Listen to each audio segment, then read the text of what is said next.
But anyway, with this, you don't have to worry about wall thickness. You don't have to worry too much about the size of the hole. One of my cardinal rules is you never, ever make the last cut. I hate these guys that come in and they're doing a demo and they're, well, one more cut. You know what happens when they make that one more cut? I'm like, don't say that. Say, I'm going to make 2 more cuts, make one and stop. You're good, okay? Never say one more cut. It's going to get you every time, okay? But if you make one more cut and you screw this up, you make the top, the little hole a little bit bigger, you know, you can go ahead and make 2 more after that and you're done. So anyway, that's kind of the gist. We've kind of been back and forth, and it all started because I really liked this design. I thought it was simple, quick, easy. These guys have come up with all of the wood that they're supplying us back there. They're even cutting it round. So, you know, big round of applause for these 2 guys. They'll be back up later to tell you about some of their stuff.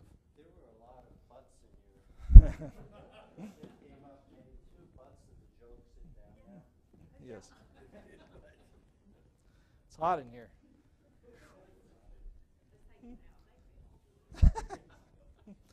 No, we've had a lot of fun. We are trying to figure out, you know, what to do for meetings and things, and you know, we can get somebody from Israel back, you know, once a year, once every 2 years. You know, we can get, you know, somebody like me. I can come, you know, all the time. After tonight, you may not ever want to see me again, but you know. But we're looking for ideas too, and you guys, truthfully, if you want to learn how to do something, if you want to learn how to do this, then volunteer to do a demo on this.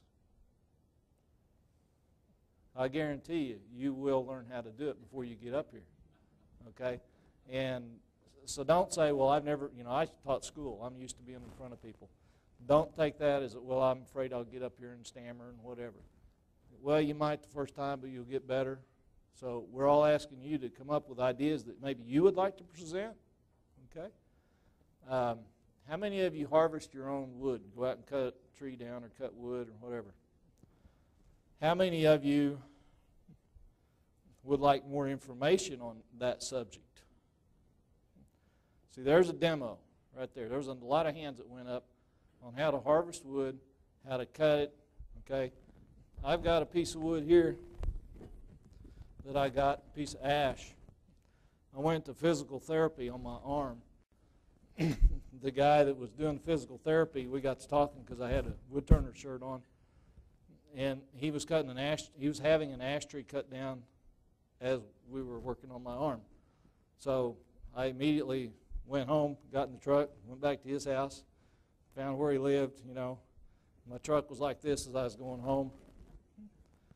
I called a couple of individuals, and they come and their truck were level when they left. But anyway, the back was full. This is ash, and when I cut this. Sitting out of the same piece, but you get an idea of what I do. Here's the center of the tree where the pith is, and I cut above and below that, and on off of either side, what can I get? I can get these. Does that make sense to you? So I can get a couple of these on this side, so I can make like 4 pieces, 4 bowls out of the sides. The pith is going to crack. It's not any good. Then you got 2 bowls here. So anyway, then this one's got a bad spot up here. And if you look at it close, you can't see it from here. But you'll actually see I put greenwood sealer on the ends. And it's already starting to crack down to here. So this piece of wood really needs to be turned this week. Does anybody want it? I want to get rid of it. Does anybody want this? I know you do. You can't have it. You want it? Come up here and get it. I have a question. Okay. You have the circle drawn on the flat side.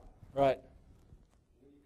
How are you going to cut that on the bandsaw? This one I would. Sometimes if it's too thick, I cut it with a chainsaw across here. But even if it can, if you turn the round side toward the... I cut it like this. Okay. I'm pretty good. I'm pretty good. Okay, because I see the circle was drawn on the other side. You can. I've got cardboard circles. I could put a pin here, and the bandsaw can follow that circle. Yeah, I mean, but again, when we do that demo, whoever does that, we can get into all of the different kinds of ways to do that.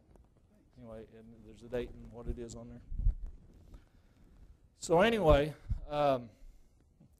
back to, so that's a good demo, okay? We need to do that. How many people would like a demo, or would like another demo on how to turn something like this shape? How many people are interested in that? Raise your hands. If I don't see a lot of hands, then we're not interested. Not quite. Then you raise your hand. Pat, I've got a shopsmith. So I don't use it as a lathe, but I've got a shopsmith. Finishes for bowls. Okay, there's a. We're going to have one on finishing bowls, how to finish bowls.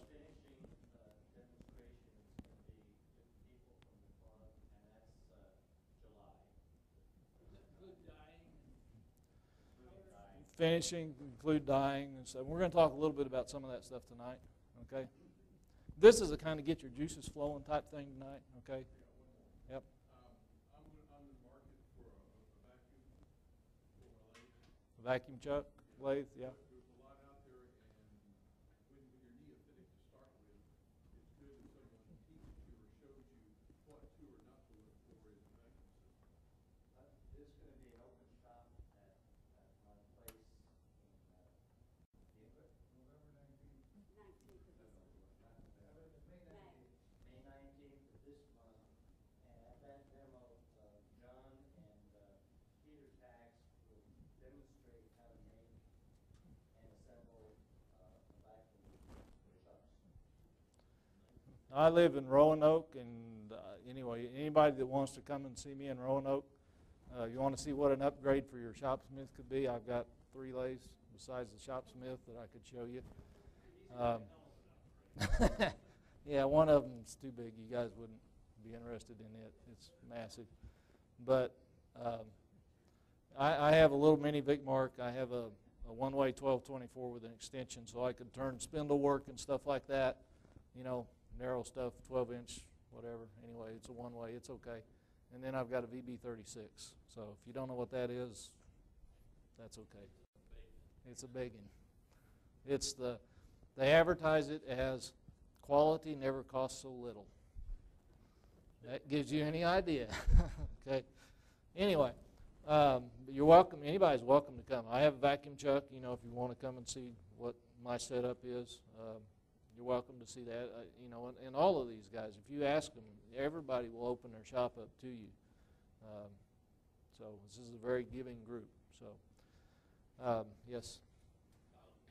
A number of people have the idea that they're imposing on the mentors, but Yeah. it's just the other way around, I think. I'm not a mentor. I taught for 17 years. I taught wood turning class at night for 10 years. I kind of got burnt out and stuff, so I don't do a lot of it. And if I do, I usually charge. But I guarantee you, nothing gives you a bigger thrill and a kick than to have somebody over at your shop and you're trying to show them how to do something and they get it. You know, they might blow a bowl off, they might do this and they might do that, but finally they do something right and it's like, yes! You feel so good. You feel so good. You know that they did a good job. So mentors, you know, you're not imposing on them. That's why they signed up on that. So we've got a list, and we're one of the few clubs that I know of that's got a mentor list like that. So use us, okay?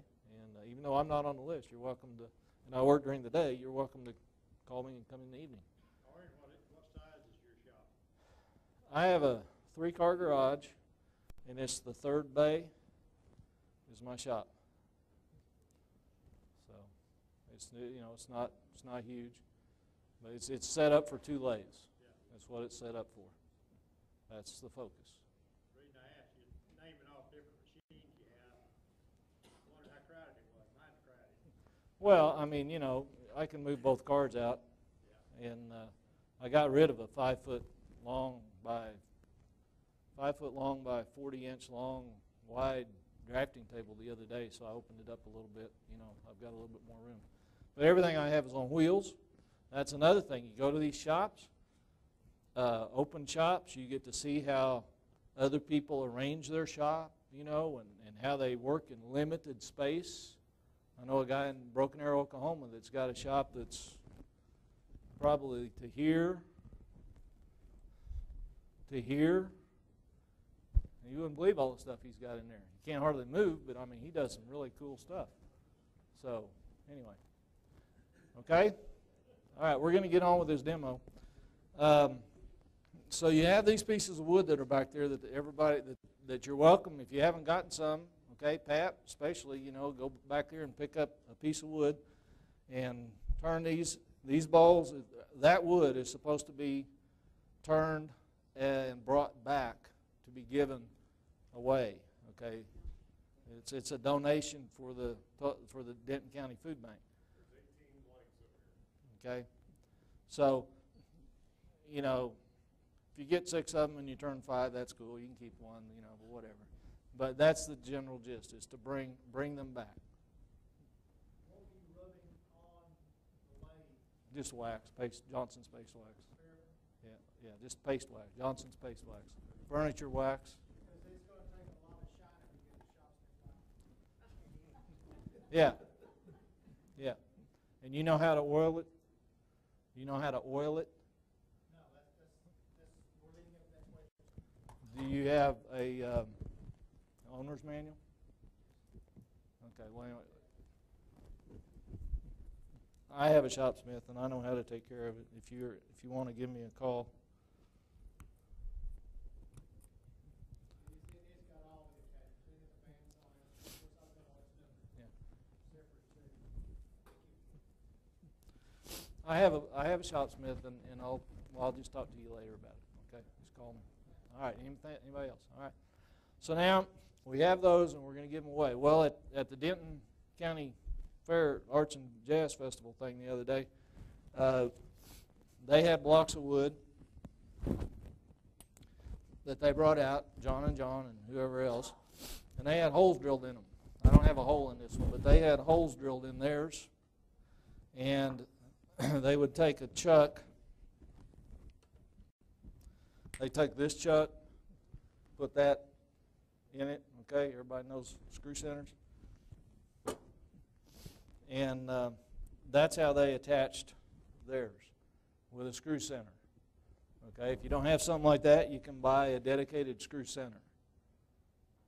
Okay, this stuff's up here if you want to come look at it. It may be in a box just for me to get out of the way, but maybe not. I usually start with mine between centers. Okay, that's just because I don't want to. I use my shopsmith. That's my drill press. Okay, it's my shopsmith. But it's over in the corner. I don't want to drag it out. You know, drill holes. So I start between centers. So I have this little plastic thing. Everybody's seen these? You can make one, buy one, whatever. And that's how I mark the center of the holes like that. Just move it a couple times. Anyway, and that's how you get the center marked. Okay? Then I take an awl, okay, and punch a hole in it in the center. But then there's other people that are more high-tech, and they have these little deals here that they push down and punch a hole like that.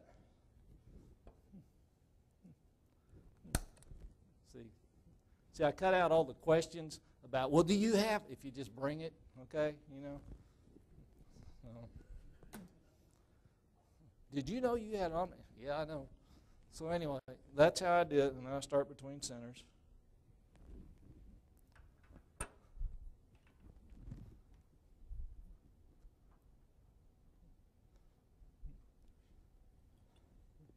And you know, if you're really good at turning, you can make shavings go any direction you want.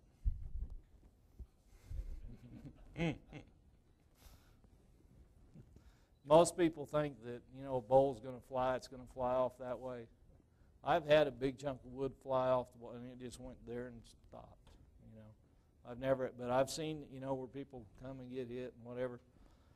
It's a good idea, especially if you're turning something like this that's half rotten and whatever, to not stand here and turn.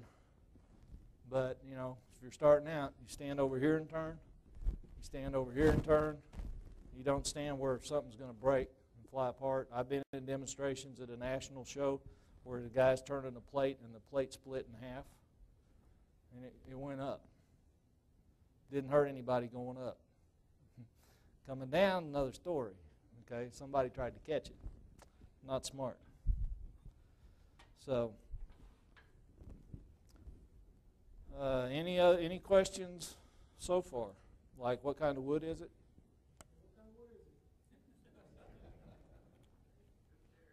Looks like Domofino.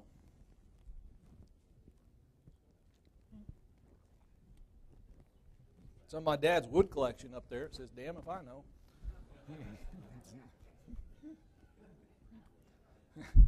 I read that and I'm like, Domofino, what is that? And he told me. I'm like, oh, that's a good one.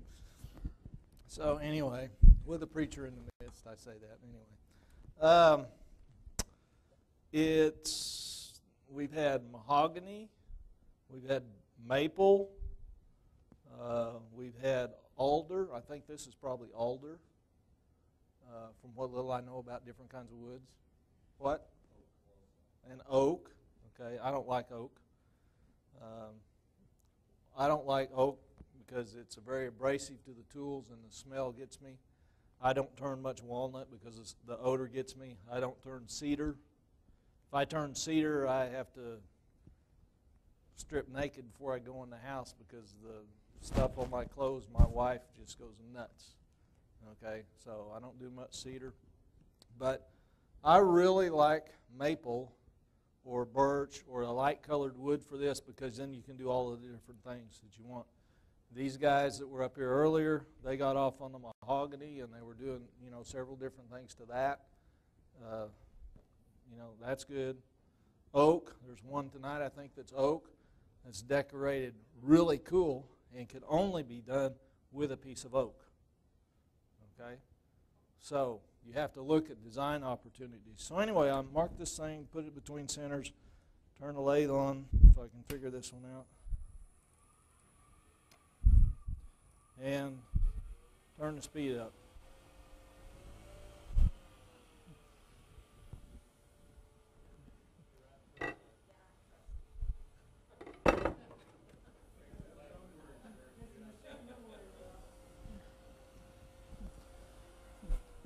The lathe's not moving, it's okay. I can turn it fast.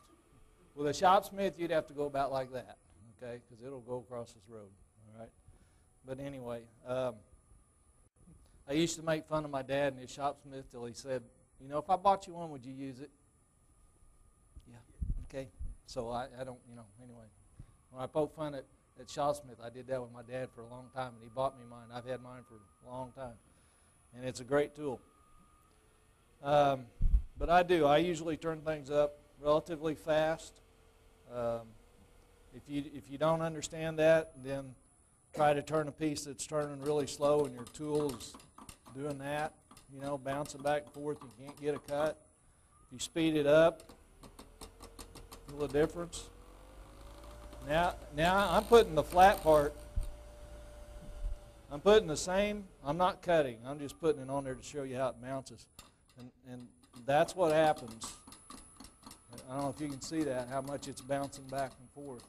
But it's bouncing a lot. When I speed it up, it's the same part, and it's not bouncing. The other thing is get behind or underneath all that where it's out around.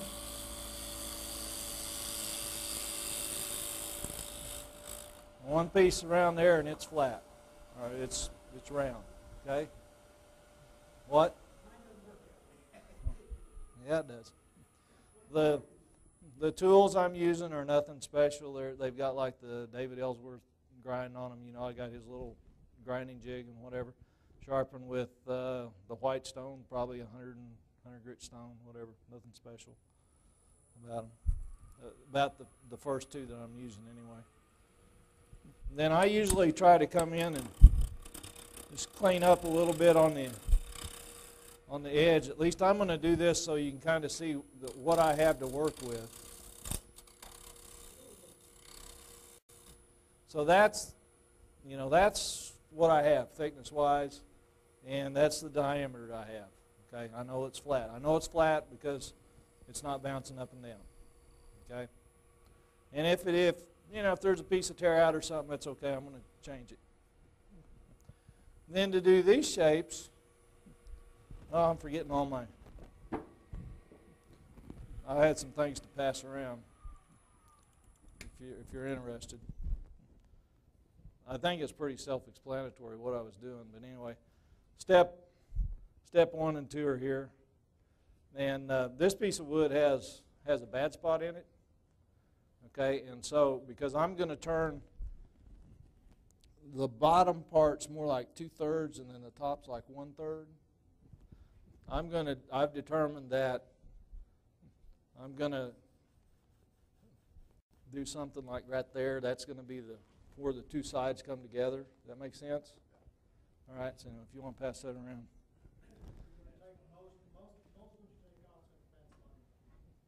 Yeah. I want to get rid of that bad spot.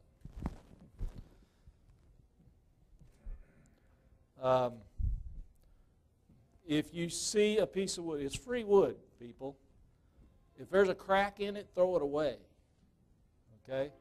If you have any question, if you're turning and something sounds funny, turn the lathe off, throw the piece of wood away. Okay?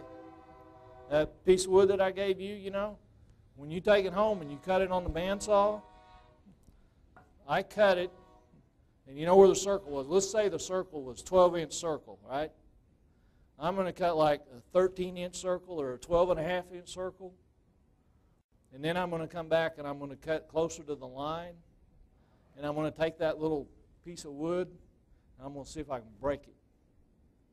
If I do something and go and it breaks,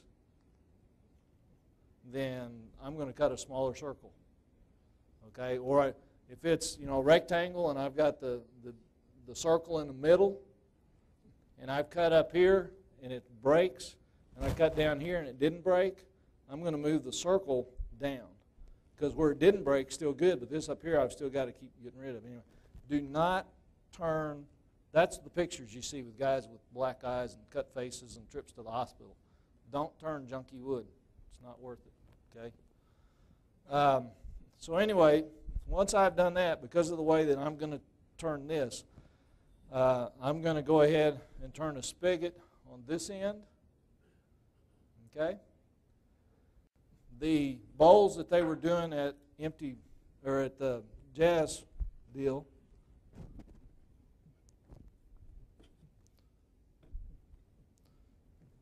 I'll pass these around. These were the ones that had a hole in them. And so what we were doing there, not my idea, it was John and whoever else, okay?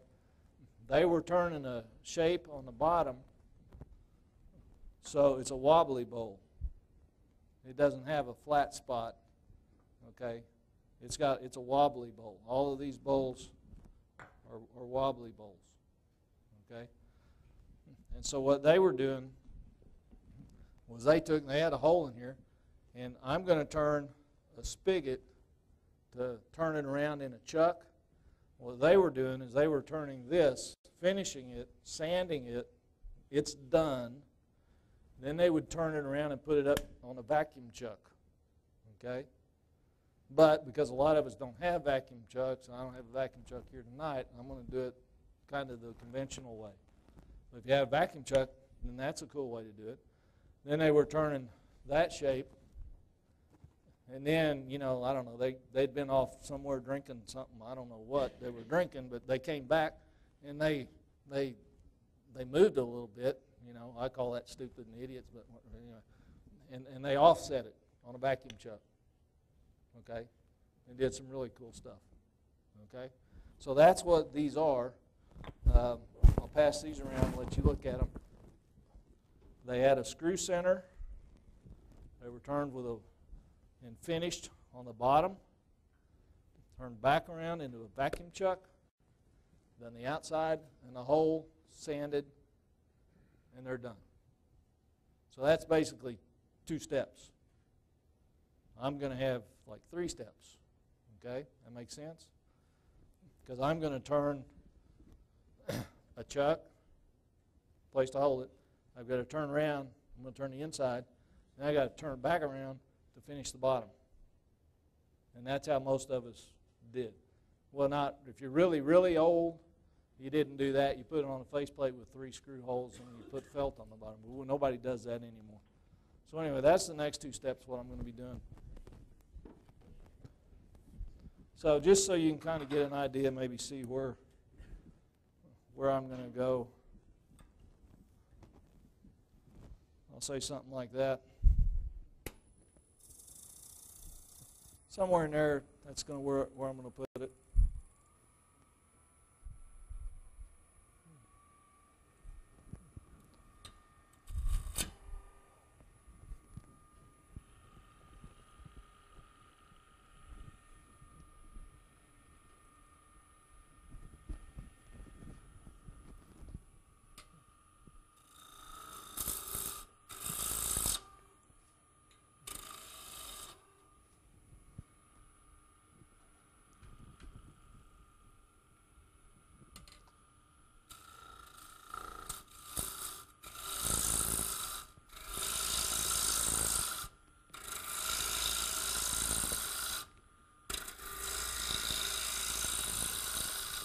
See the bottom part taking shape? Okay, it doesn't take long. Make sure you turn your lathe off when you do this. You're not supposed to do it while it's running.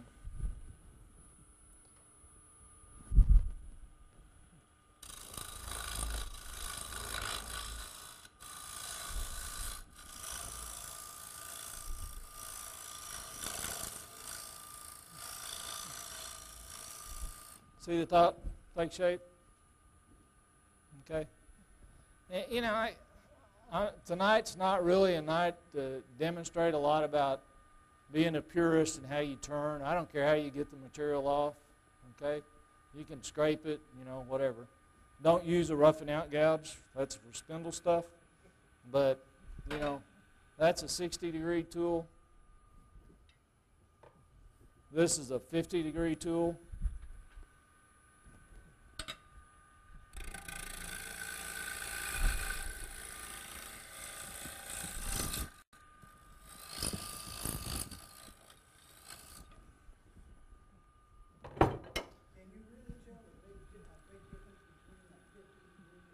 Yeah. Oh, yeah. Yeah. There's anybody seen one of these before? You get a. Where do I go to?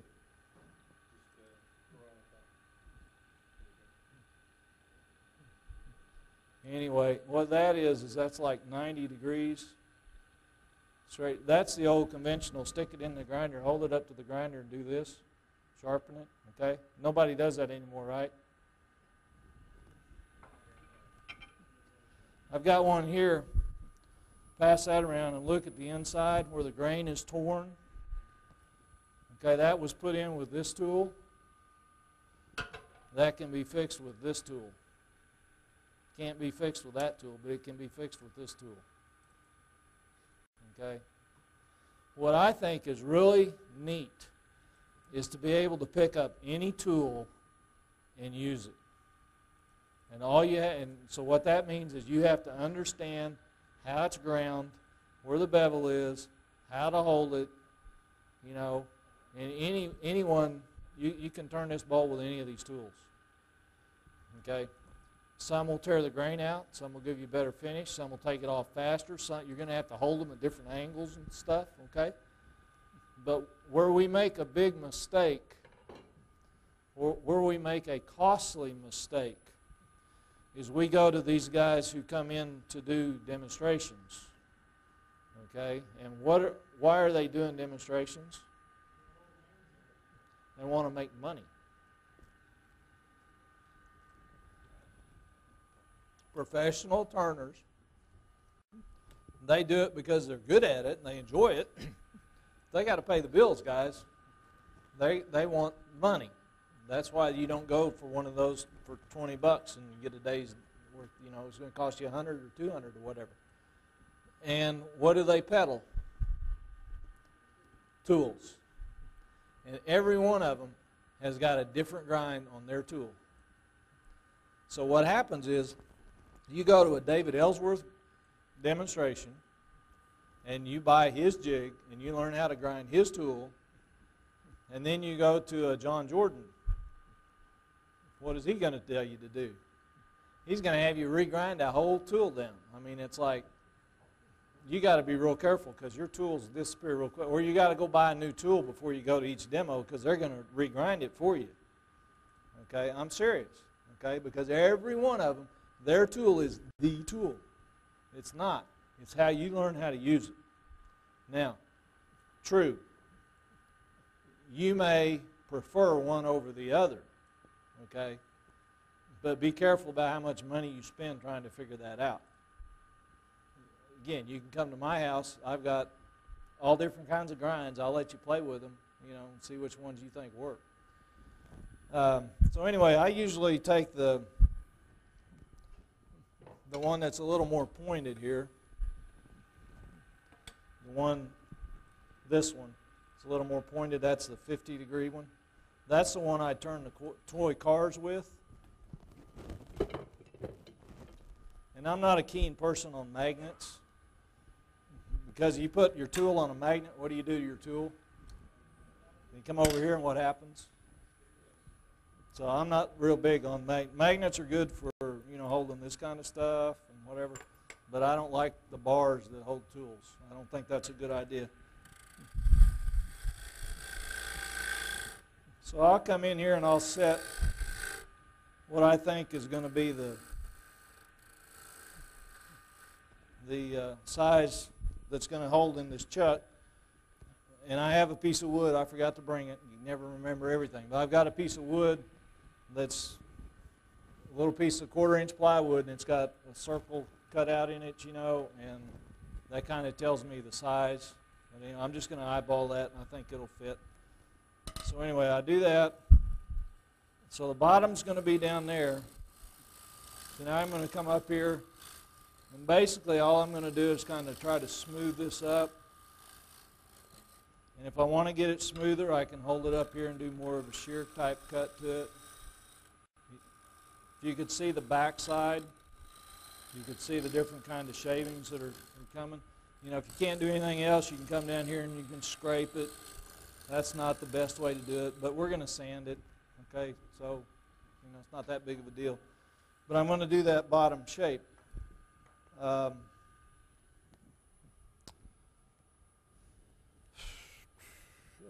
Okay, I'm missing a piece.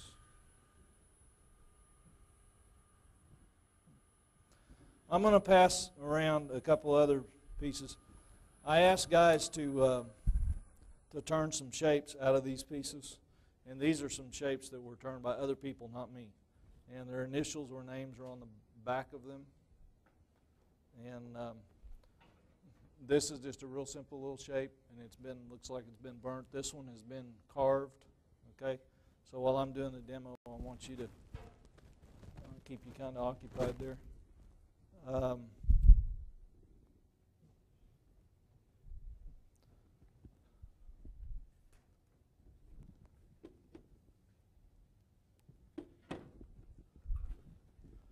think though you were supposed to bring one back tonight. Did you bring that one back?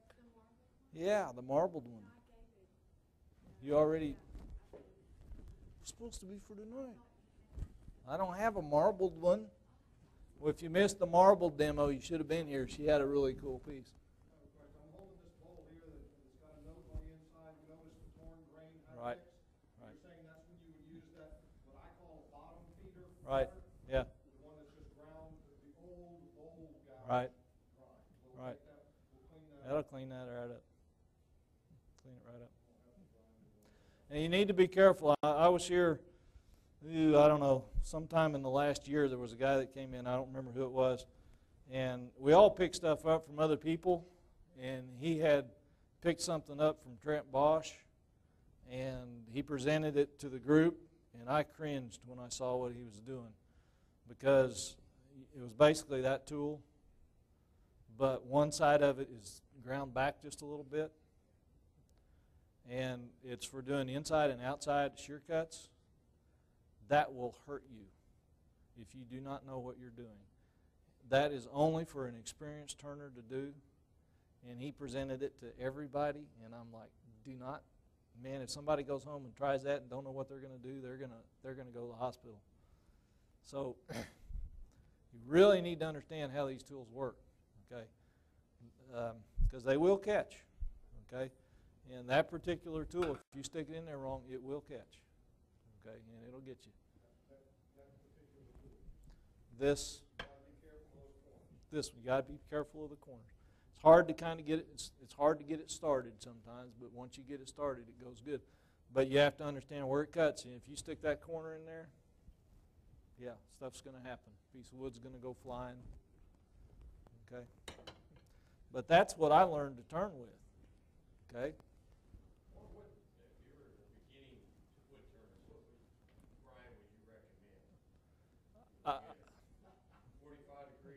I think if you were going to, it depends on what you're going to turn. I really like the David Ellsworth grind because he's got a dedicated jig that fits those tools, okay? And both of these tools are somewhat different in shape. The flutes are somewhat different. The flutes are somewhat different on this, and okay.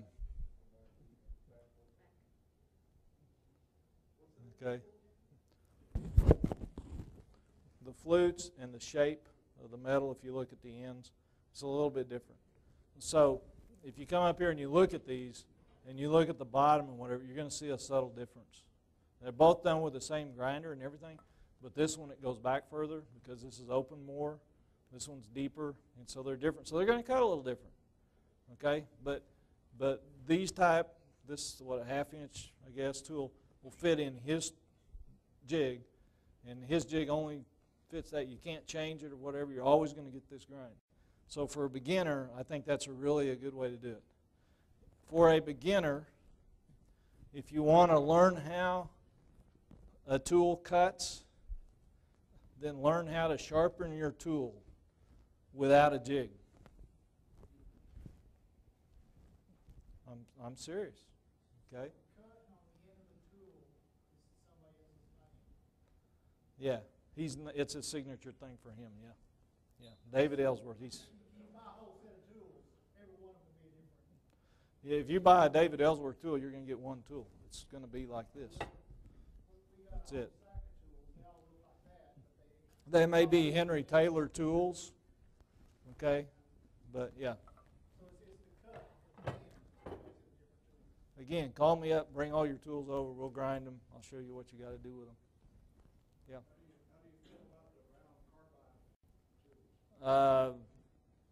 I don't know anything about them, okay, so don't ask me. I'm not going to buy one. I'll never know, okay, because I'm not into that. I don't think I don't believe you can get carbide as sharp as you can steel. That's my own personal opinion. But there's probably lots of people that will argue that point, okay. They've got to stay sharper longer, but whether they get as sharp as, I don't know, okay. And then how do you sharpen a carbide tool? You got to have a green wheel. Yeah. I don't like to throw stuff away. I'd be trying to figure out how to sharpen it. So anyway, I'm not familiar. That's not my topic. You have to get somebody else on that. Okay. Anybody want to talk to him later about that? I guess not. Okay. So anyway, so we turn the basic shape here, and I'm not going to do any sanding. This is not a, I mean, this is the basic, just how to get through this and do something simple. This one I've got a spigot on. This one, let's say I have a thin piece of wood. So on this one, I put a glue block on here. I glued this on. Okay? So I've got a glue block here, and then it shows how I'm going to take the spindle down. Now to get that little nib off, I've got a saw. Those little bitty saws, they're great. Okay? You can get them probably at Home Depot or whatever. So I can cut that off here. All right? To get that piece of wood off, I would use a chisel. Okay? Please do not put your hand like this. You will hurt yourself. Okay? So if you're going to do this, if you use these type blocks and you do something like that, okay, what I do is I've got, if you look close enough, I think you can see there's a piece of craft paper, the brown paper between it. So this piece of wood is not glued to this piece of wood. This piece of wood is glued to a piece of paper, which is glued to the other piece of wood. So I would keep my hands above it, figure out some way to hold it, because as you can tell, this isn't going to work. Okay? So I'm going to have to do something. I'm going to hit it, but I'm going to keep my hands above it. And when it splits, it's not going to tear this wood out. It's going to tear on that paper. But I just wanted to show you the little saw, and I wanted to make that little safety tip there. Okay? So that's another way to do it. If you have a thin piece of wood, some exotic piece of wood that you don't want to waste or something like that,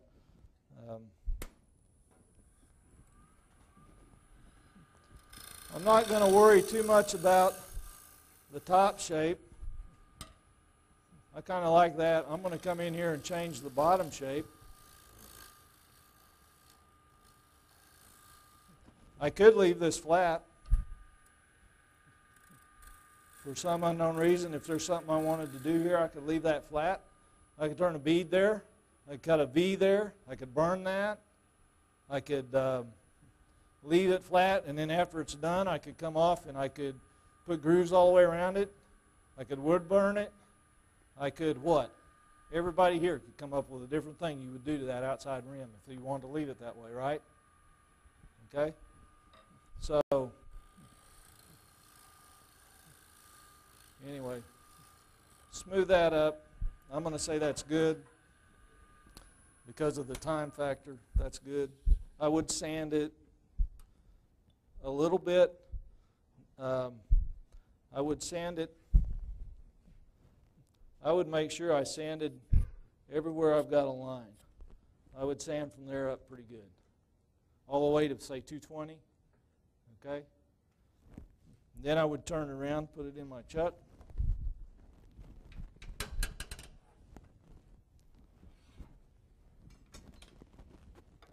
Any question? Now's time for questions.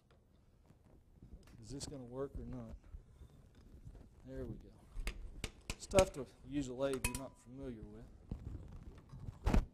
Where did that go? Right there. Stay there. All right. That's what I've been using.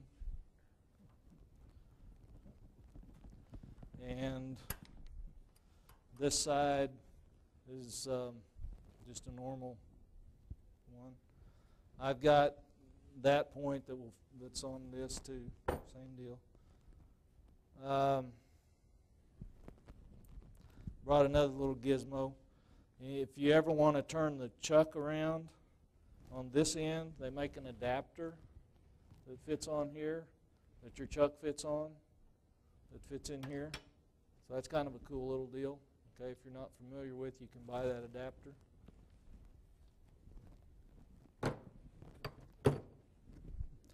This chuck looks funny because it's got an adapter on it. My lathe's a 1x8, and this is 1 1/4 by 8, so I have an adapter that this fits on.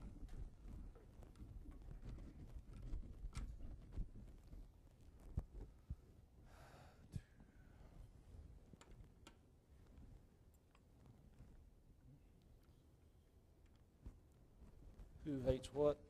I heard that. I love them.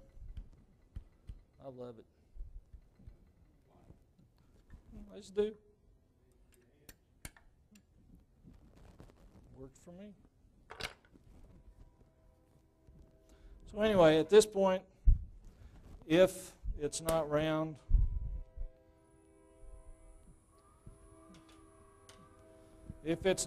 I'll come back. Well, I mean, at this point, I've already sanded it, right? So maybe I was wrong. Maybe I wouldn't have sanded it. Maybe I turn it around and it's not right. So then I come back and I do this. Then maybe I sand it a little bit. Okay? One thing that you're going to have to do is you're going to have to be free to do different options of things. Okay? Now, we start to do the inside. Wrong tool.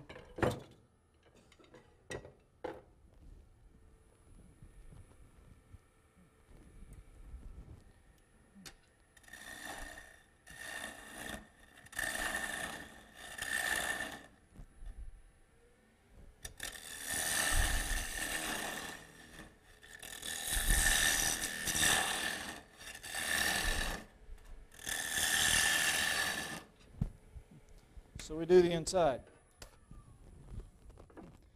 Now when you do the inside, I'll pass these around, you can do a little hole.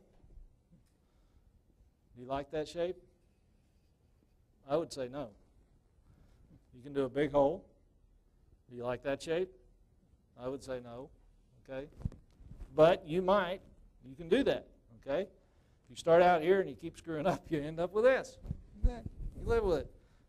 Or you can do something that looks more like that. Okay? It depends. If I want to emphasize the hole, this would be better. If I want to emphasize a whole lot on the rim, this would be better. Okay? Here's some of the little bitty holes. I didn't do these. They look good, don't they? How about a little bitty hole? See, we're emphasizing this area out here, okay? See the shape?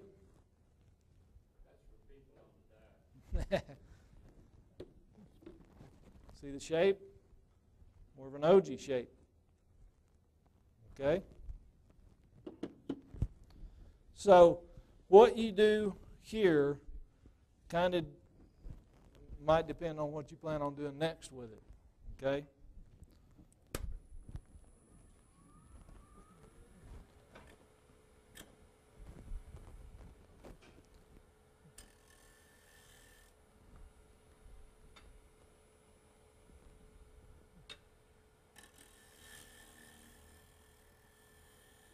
What kind of a cut is that? More of a shear type cut. Okay?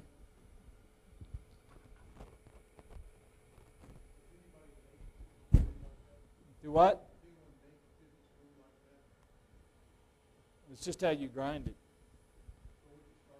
Yeah, this is a 60-degree one here. This is. What do you mean? They're like straight across.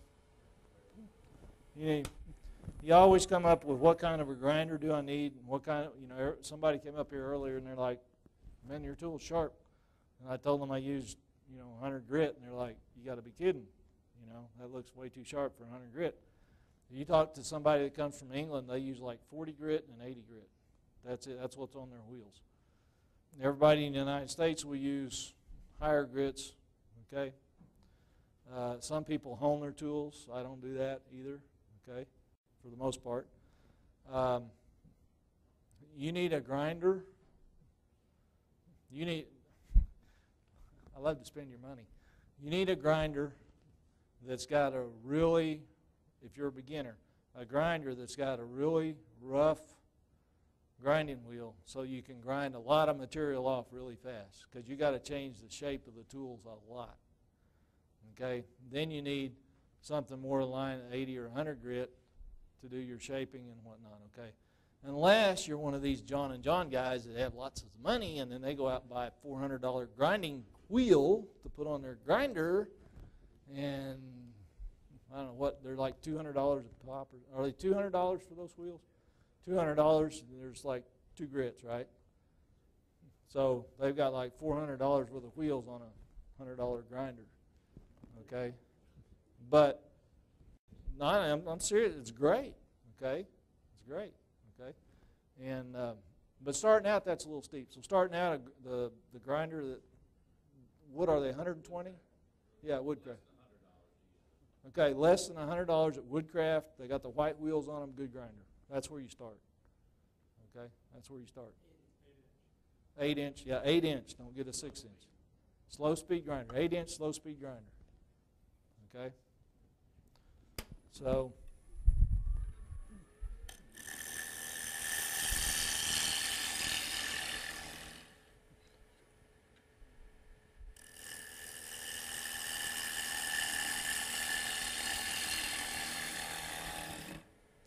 that's it. Sand it. It's done. That's a big demo, wasn't it? Now, okay, not done yet. So then I would turn that around. Okay, I've still got the foot, right? Still got the foot. So I'd turn it around, put it back between centers. Okay, I use a vacuum chuck. But if you don't have a vacuum chuck, I thought I brought some stuff, but yeah. Okay, if you don't have a vacuum chuck, it's cool to have all the toys, but you know, we don't start out with all of them, okay? So it's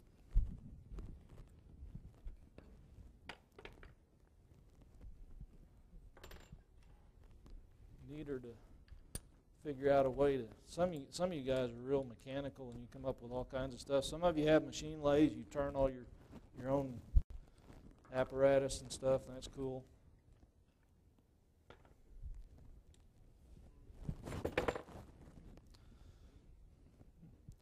So I would put this on here. It would be on there, and I'd have that other center here. And was it this one? And then I'd turn that around here like that. This already has a hole in it, right? We still have that hole. We didn't cut that off. Okay, we're going to cut that off in a little bit. So I have that hole.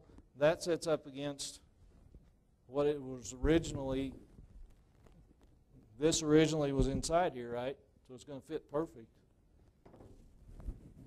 And then I would turn that foot down. I would turn that foot down from this size to that size. I would come inside, and I usually put like 2 little rings inside it. That's kind of my little signature thing. I put 2 rings, sand it down a little bit. Then, at that point, I would try to cut it off. Do not break it off. What happens if you break it off? It'll break off into the piece of wood. Bad news. You can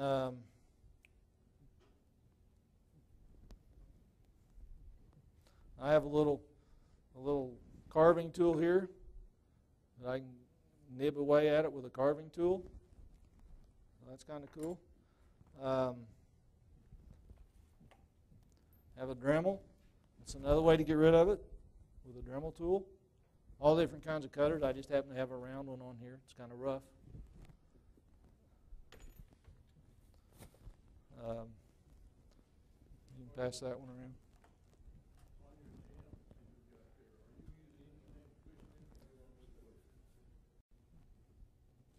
Glad you asked. It's up here somewhere. Yeah. Came out of a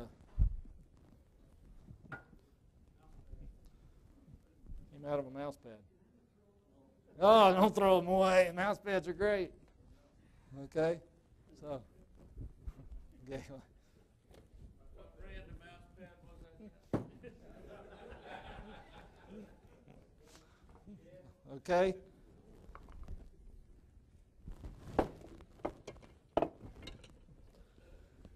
Now you've got it turned. So now you got to do something with it. I'm a low tech, okay? All the finishes I use are basically just spray lacquer. Get it at Home Depot, okay? Nothing fancy about it. Jet brand, they make a good brand. I like. This is probably Deft, okay? This one, I'm not going to pass these around. You guys can just come up and look at them. But this one, if you look at it, the purple's kind of lumpy. It's not real smooth. I've told you before how I did that. Pour a little purple in there and spread it around with my fingers. Okay? That's basically what I did. The yellow, same way. I put it on my fingers. And then I'd sand it down, try to smooth it up a little bit. It's real low tech. This one did with an airbrush. See, the same purple. See the difference in color? Okay? More uniform, sprayed on with an airbrush. This you can see, because you can see the grain through it where you can't on this one. Okay? So, same stuff, acrylic paint, put on by hand, put on with an airbrush.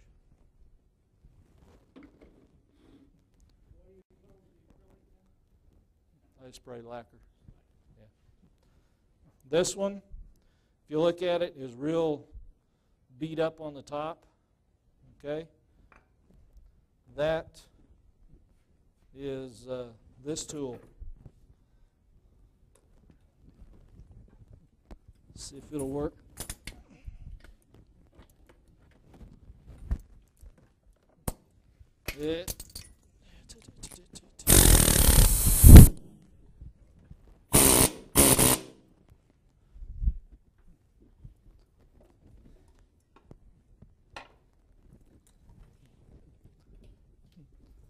It won't last long without being aired up, but basically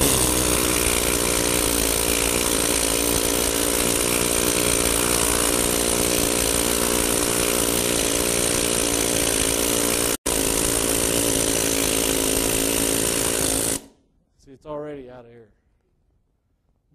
Pass that around.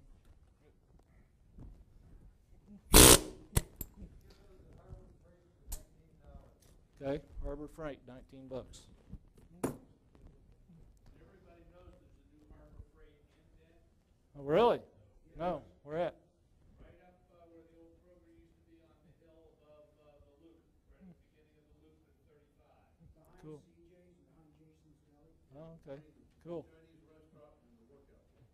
Great place to go spend money. Okay. So that's what was done there. Okay, that was sprayed, or it was beat. Okay. Then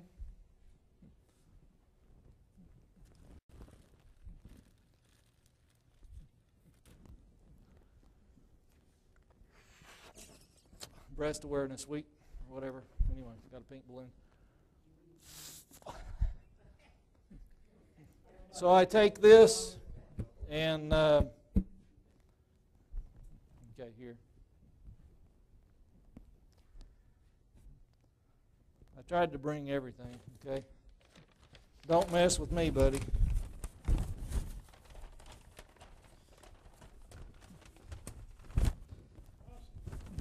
I think that was my wife's first time out shooting. I don't remember anyway. We joined the police academy deal. We got to go out and shoot guns. The police don't get to shoot. It was cool. Submachine gun, all over the place.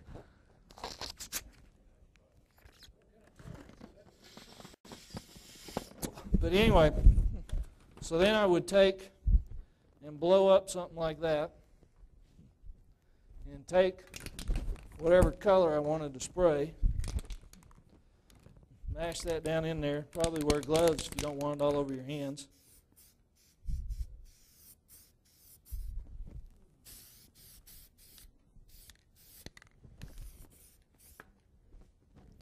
Kind of give you an idea. You can pass that around. And you can probably touch it by now. It's probably dry. It's not paint. It's ink. I don't know where you get this around here because I got it when I was in Tulsa. But it was at a place that sold, made signs and whatnot. Marsh spray ink. Comes in different colors. Dries quick. Sands, it doesn't gum up like paint and stuff. Okay, that's a cool tool. Spray ink. Little advice, when you do spray stuff and you blow it up, I hold the balloons with a little clip. But once you've done it and it shrinks down, do not unclip it, blow it back up, because it will give you green stuff all over your face when it explodes. How do I know that? How would I know that? Told you tonight was going to be fun. If you can't make fun of yourself, okay? Then I went Rust-Oleum hammered finish. That's the closest thing I think I could get to that black would be a hammered finish, so I went and bought some, and it's not very hammered. But it is a cool color. My wife loves it. She had the yellow and purple one, and she saw the green one. I had to make her a green one and trade her out for the yellow one. Yeah.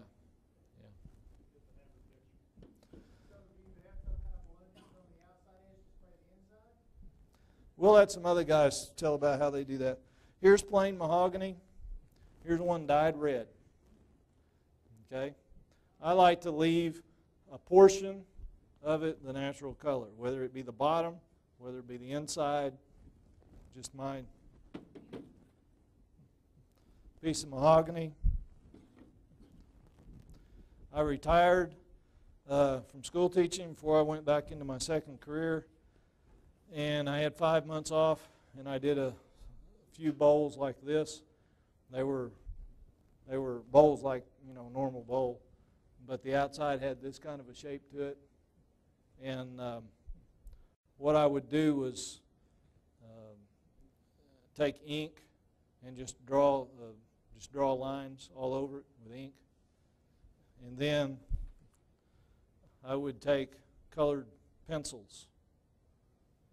Okay, colored pencils. All right, like that, just normal colored pencils, and I would color it. Why would you use pencils instead of felt? Because they will run past the line.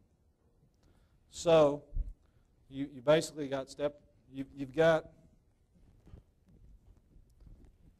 the old junky step one.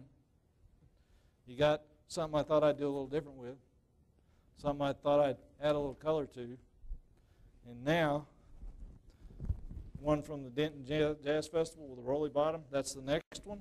What's it going to be? What did John just say? Felt tip, pins. But I said what? So how do I solve that? Wood burn it. Okay? So I'm going to wood burn the black lines. Okay? And then I can use Sharpies, felt tip pens, graphic markers, anything that's got a fluid to it. Okay? And I'll have the same thing, except it will have a more brilliant color to it. Okay?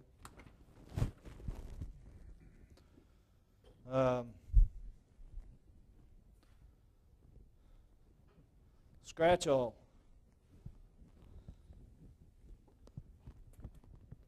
Neat little tool. What can you do with it?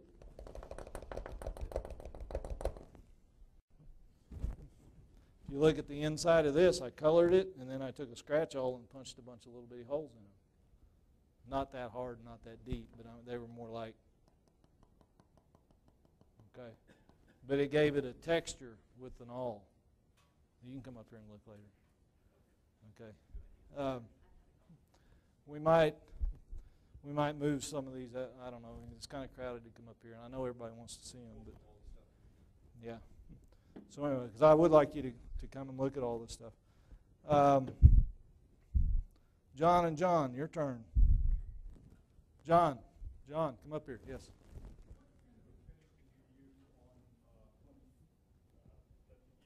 This spray lacquer, deft lacquer.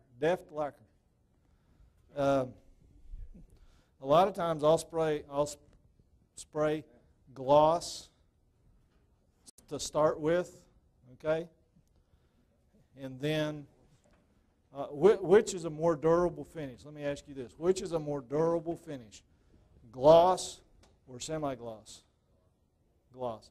So a lot of times I'll put gloss on to start with. It kind of fills up. I can see what I'm doing. And then a lot of times I'll sand that off to where it's not glossy anymore. And then I'll come back with a semi-gloss or a satin finish.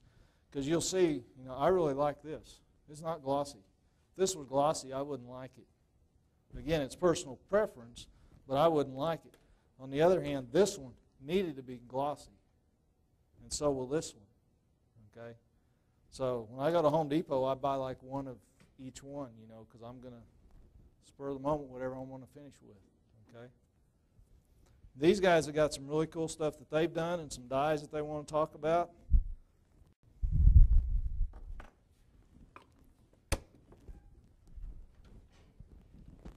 I'll get all this out of your way.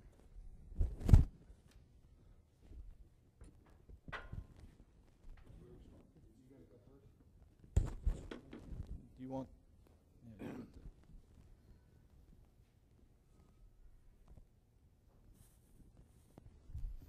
I think the important thing that's going to come out of tonight is be creative. You want to try something, just try it. Doesn't, a piece of wood is a really cheap investment, and you want to try something new, don't be afraid to try it. I took a class at Gene Colley's studio and learned about how to do some dyeing, and it's really changed the way I think about finishing a piece of wood. The wood that we did at Arts and Jazz this year, I'm going to take this piece of wood and I'm going to paint it with India ink, all black. The whole thing. It's just going to be covered black. And when you do that, it gets down in grooves. It gets down in this case, I had done a lot of carving on the painting, or on the turning first. Painted it all black. Then the areas where you want to add color, sand it all off. And all the black stays down in the grooves. The back is still black because I didn't sand it off. I sanded out the inside, but it left a dark tinge in there. And you can then do any kind of decorating on the bowl you want to before you dye it. And then when you dye it, it takes that stain down inside the grooves, inside whatever you decide you want to put on it, and it stays there. And then you sand off the surface, and now you've got clear wood with all your carving or decorating still showing through. Bill? This is all done off the lathe. I'll start with a blank bowl, and I'll decide I want to do some carving on it or some burning on it or whatever. I'll do that at this point, and then I'll make it all black. Now, I'm going to try and find Oren's spray ink, because I think that's going to work as good or better than India ink. This is just India ink that you can buy at any art supply store. It's water soluble, by the way, so it cleans off your brushes really easy. But once it's on a piece of wood, it becomes a very solid surface. And I think the spray that you use is probably very solid. It's for sign. So I'm going to try and find some of that. But the whole key is to just be creative. Try something. Is the ink staying pretty close to the surface, or is it soaking in deep or not? The ink does not soak in very deep. If you use dye, a real thin dye, it will soak in, and it'll be a lot harder to sand off. That's why we use the ink. It takes quite a bit of sanding. I usually put this back on the vacuum chuck and sand it on the lathe, and I'll power sand it to try and get most of the ink off, just to make it easy. And then start adding color to it. And my favorite John introduced me to it, is these trans-tent dyes that you can get at Woodcraft or Rockler or most any of the wood stores. They're expensive. This bottle costs $20. But out of this bottle, it takes just a few drops in water or alcohol to make an awful lot of dye. So it lasts an awfully long time. And if you buy 3 colors, red, yellow, and blue, they're the primary colors. You can now mix them and make any color you want. So you can end up with greens, you can end up with oranges. So it's for a relatively inexpensive investment of $50 or $60 for the dye. It'll last you an awfully long time when you mix it with either water or alcohol. I've not noticed any shelf life. John, have you? I've had it for years. Yeah. I don't think there was. Water or alcohol. If you want it to dry quicker, use alcohol. If you wanted to blend colors together to try and get some bleeding of the colors, you might want to try a red and a green or something and have them bleed together. Then I'd use the water base because it won't dry as quick, and you can take a couple brushes with red and green and just kind of put them together, and they'll just kind of bleed together. Denatured or isopropyl? DA, denatured alcohol. Yeah. One of the things that I found on Amazon, I hated dipping a brush in and trying to paint onto a carving or onto a turning. It just really created a mess. And I found these little pipettes on Amazon. I bought 100 of them for $6.95 or something. So they're like 7 cents a piece. You dip it in, you can fill this almost all the way up, and just as you're painting on, just squeeze out a little bit at a time, and it saves so much time. One of these full of ink will cover just about both sides of a bowl. It's just plastic. It's like a big eyedropper, but they're. I owe you 21 cents. Oh, did you steal some? I got 3. Here, you owe me a quarter now. Mixing.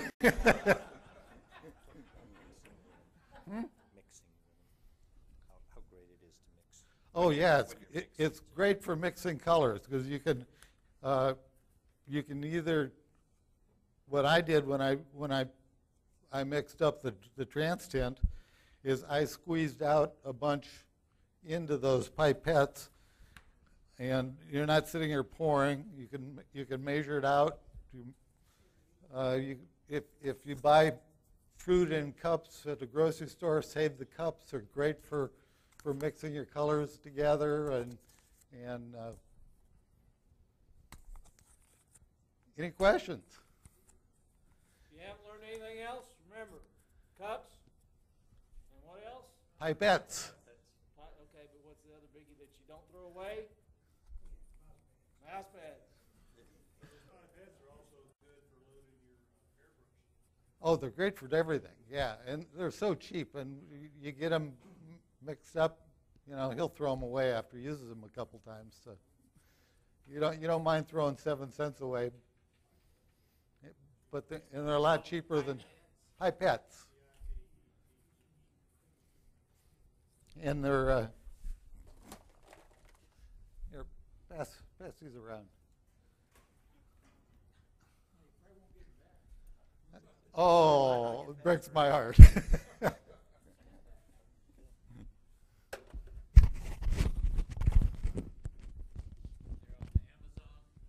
where I bought mine. Amazon, look at hobby stores. I've not seen them in the hobby stores, but you might find Also them. look for whoever sells chemistry supplies, because he used it like student chemistry, land supply place.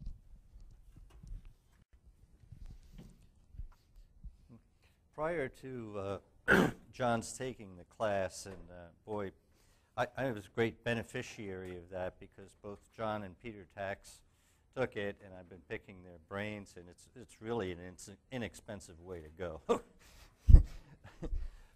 Prior to that, given Oren's challenge, John and I had decided that the surfaces were not really exciting. So we did a lot of dyeing and finishing, and dang, these things got scratched up. What'd you do, man?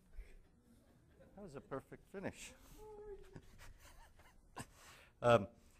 So these were just, again, the simple designs following the challenge, and they're dyed different colors. And one of the things we found is if you will do the edges, it makes them a lot better.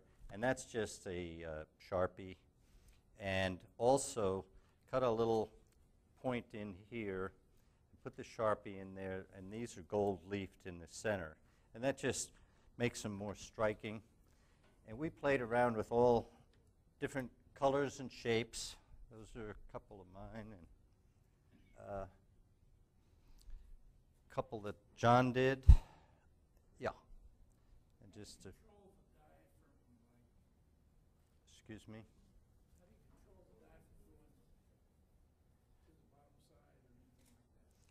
Well, I'm sorry. You dye a dome first, and get it set, and finish it, and then cut your hole in the center at whatever size you want. As Oren had explained, large or small. We kind of like the small ones. Pardon? Pardon? The backside was already done with sanding sealer, and that's one of the reasons you want to put this on. Put the Sharpie on around this side, the sides here, because it will bleed down. So you have to color it. Oren mentioned that he dislikes oak, but there are reasons to do oak. Here is a piece that I did another piece and it didn't work at all. But so I came back and I got some oak, and the first thing I did was finish the back, and I dyed this with I believe it was cordovan, and you could see how it's filled all of that grain. Well, I did the same thing on the top side, and then I sanded it off pretty much completely. Not I left a lot on here to keep it dark, but I sanded it so that you could just see the green lines in there, and then dyed red, green, all the way out, and then finished it, and again put a little, looks like black around there. I left a natural center in it, and then just a little hole there. And this is, this one Oren didn't get a hold of, so it's still in good shape.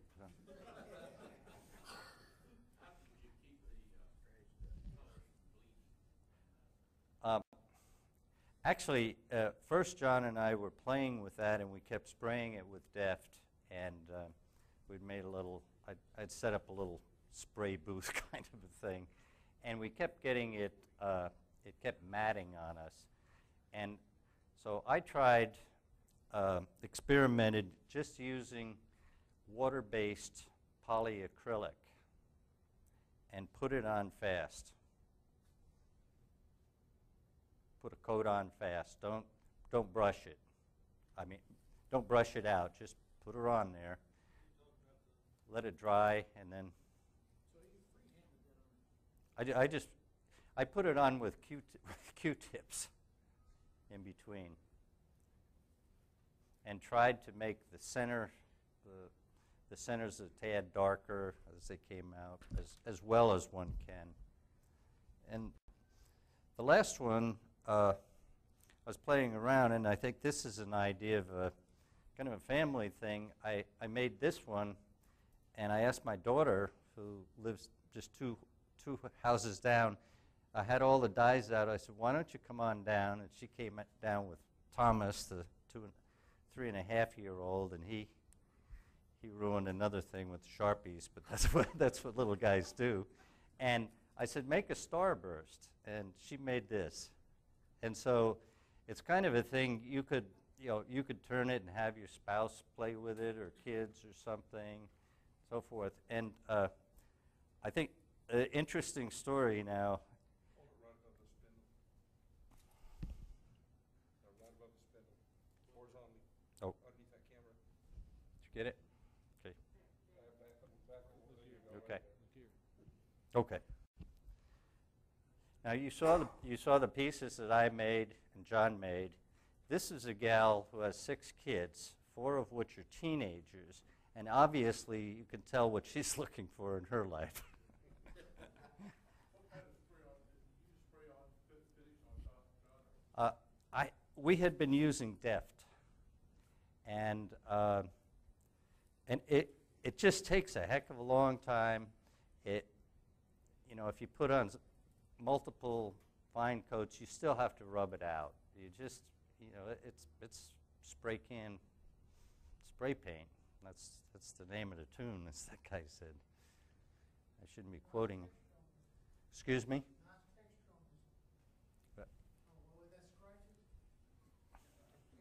I think he used it. I can't get out of this. Forget about coming to the house. Huh? Excuse me? Were there any other questions for? Pardon? A Q-tip. Just take a Q-tip and dipping it in the dye and bringing it around, and then letting it bleed. She was trying to let it bleed and just yellow and whatever, but